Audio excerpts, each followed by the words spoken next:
എന്റെ ഇഷ്ടം നോക്കാതെ ഇവർക്ക് ഇഷ്ടമുള്ള ഒരാളെ കൊണ്ട് എന്നെ കെട്ടിക്കാൻ നോക്കി.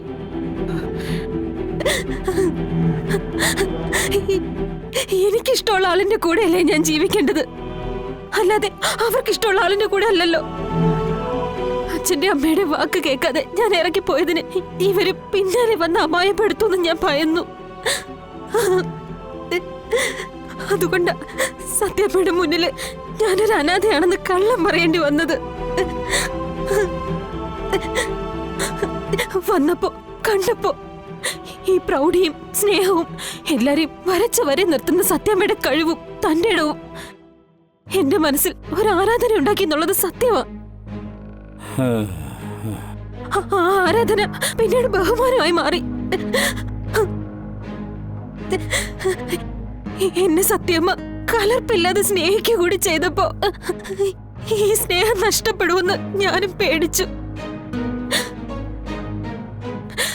സ്നേഹിക്കുന്ന പുരുഷന് വേണ്ടി, അവനൊപ്പം ജീവിക്കാൻ വേണ്ടി ഞാനൊരു കള്ളം പറഞ്ഞു. ആ എന്റെ പൊട്ട ബുദ്ധിക്ക് സത്യമ്മ തരുന്ന എന്ത് ശിക്ഷയും ഞാൻ സ്വീകരിച്ചോളാം. എന്നെ ഇവിടുന്ന് പറഞ്ഞു വിടരുത്. ഞാൻ എത്രത്തോളം സത്യമ്മയെ സ്നേഹിച്ചു പോയി. അഭയം ചോദിക്കുന്നവർക്ക് എപ്പോഴും ആശ്രയമല്ലേ സത്യമ്മ. ദേവീത് സത്യമ്മ എന്നെ ഇറക്കി വിടരുത്, എന്നെ ഉപേക്ഷിക്കരുത്, ഇറക്കി വിടരുത്.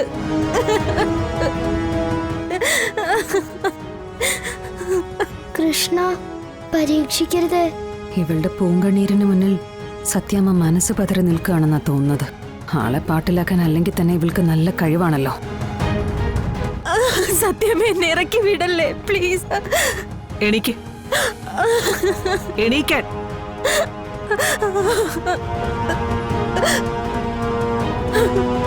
സ്നേഹിച്ച പുരുഷനൊപ്പം താമസിക്കാൻ വേണ്ടിയാ അവൾ ഈ കള്ളം പറഞ്ഞിരിക്കുന്നത്. അതവളുടെ സ്നേഹത്തിന്റെ സത്യസന്ധത. ആ സത്യസന്ധതയ്ക്ക് മുന്നിൽ ഈ ഒരു കള്ളം കള്ളമേ അല്ല.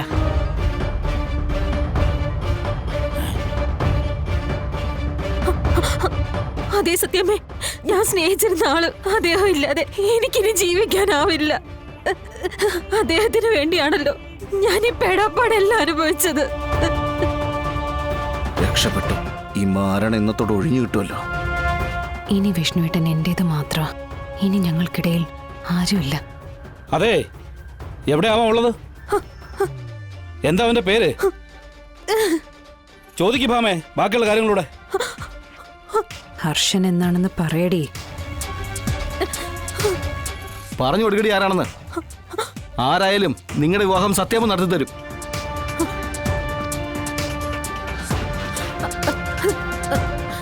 സത്യമേ, ഞാൻ സ്നേഹിക്കുന്ന ആള്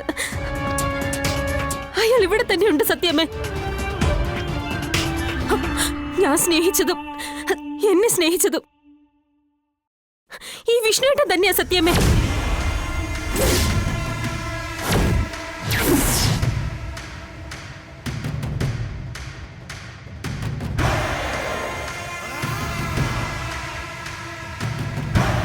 ഞാനോ?